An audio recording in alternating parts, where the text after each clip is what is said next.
राघव की सांसें तेज हो रही थीं। उसका दिल इतनी जोर से धड़क रहा था कि उसे लग रहा था वह किसी भी पल बेहोश हो जाएगा। उसके सामने बैठा वह अघोरी, जिसकी गहरी चमकती हुई लाल आंखें किसी रहस्य से भरी हुई थीं, उसे एकटक देख रहा था।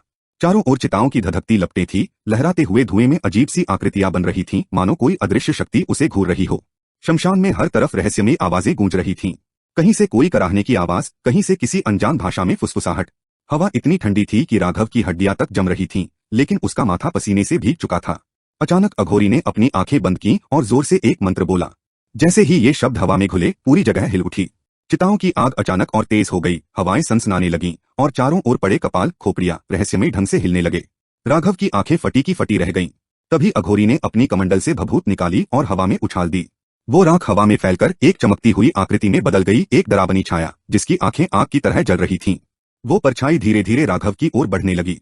राघव का पूरा शरीर सुन्न हो गया। वह भागना चाहता था, लेकिन उसके पैर जमीन में धंस चुके थे। उसकी आंखों के सामने वो छाया और स्पष्ट होती जा रही थी। तभी अघोरी ने जोर से डमरू बजाया। श्मशान में एक गूंज सी उठी और फिर अघोरी ने जोर से हुंकार भरी। अघोर शक्ति स्वाहा। एकदम से भयंकर चीख की आवाज गूंजी। वो परछाई जैसे ही अघोरी के मंत्रों की गूंज के संपर्क में आई, उसने दर्द से चिल्लाना शुरू कर दिया। अचानक वो धुएं में बदलकर गायब हो गई। श्मशान फिर से शांत हो गया। राघव जमीन पर गिर पड़ा, उसकी सांसें तेज चल रही थीं।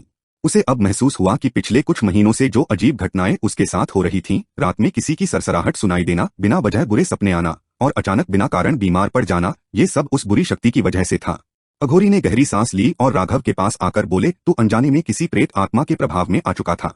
वह तेरी ऊर्जा को धीरे धीरे सोख रही थी। आज रात अगर तू यहाँ ना आता तो यह तुझे पूरी तरह खत्म कर देती। राघव की आंखों में आंसू थे। वह कांपते हुए बोला, बाबा, मैंने सुना था कि अघोरी खतरनाक होते हैं, लेकिन आपने तो मेरी जान बचाई। अघोरी मुस्कुराए और बोले, लोग हमें गलत समझते हैं।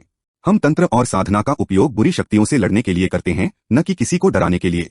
हम जीवन से परे की दुनिया को समझते हैं और उसी का ज्ञान संसार को देते हैं। उन्होंने राघव के माथे पर भभूत लगाई। अचानक राघव को अपने शरीर में एक अजीब सा हल्कापन महसूस हुआ, जैसे कोई बड़ा बोझ उतर गया हो। वह उठकर खड़ा हुआ और उसने महसूस किया कि अब उसे किसी चीज का डर नहीं था। राघव ने अघोरी के चरण छू लिए, लेकिन जब उसने ऊपर देखा, अघोरी वहां नहीं थे। श्मशान फिर से वीरान था। चारों ओर वही जलती चिताएं, वही धुआं, वही सन्नाटा। क्या वो अघोरी असली थे या किसी शक्ति के अवतार? राघव ने गहरी सांस ली। अब उसे समझ आ गया था कि अघोरी वास्तव में कौन होते हैं। वे खतरनाक नहीं, बल्कि ऐसे रक्षक होते हैं जो अज्ञात से बचाने के लिए इस दुनिया में मौजूद हैं।